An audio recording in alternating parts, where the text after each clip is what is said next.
কথায় আছে খালি পেটে জল আর ভরা পেটে ফল খাওয়ার মতো উপকারিতা আর কোন কিছুতেই নেই। পুষ্টিকর উপাদানে ভরপুর একটি খাবার হচ্ছে ফল। গ্রীষ্মকালে বাংলাদেশ বিভিন্ন ধরনের ফলমূল দেখা যায়। এসব রসালো, মিষ্টি ও সুগন্ধি ফল উঠতে শুরু করে জ্যৈষ্ঠ মাসে। আর এজন্য জ্যৈষ্ঠ মাসকে মধু মাসও বলা হয়ে থাকে।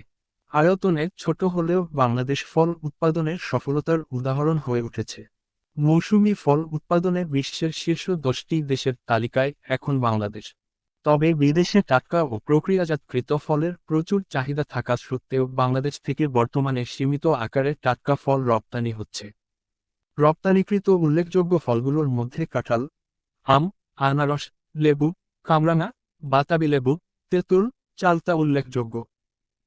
টাটকা ফল ছাড়াও হিমায়িত ফল, সাতকরা, কাঁঠাল বীজ, কাঁচা কলা, লেবু, জলপাই, আমড়া ইত্যাদি ইতালি, জার্মানি, সৌদি আরব, কুয়েত, কাতার, সংযুক্ত আরব আমিরাত, ওমান ও বাহরাইনের রপ্তানি হচ্ছে, যার ভোক্তা মূলত প্রবাসী বাংলাদেশিরা।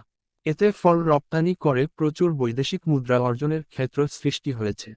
ফলের সবচেয়ে বড় সুবিধা হলো এটি রান্না করে খেতে হয় না।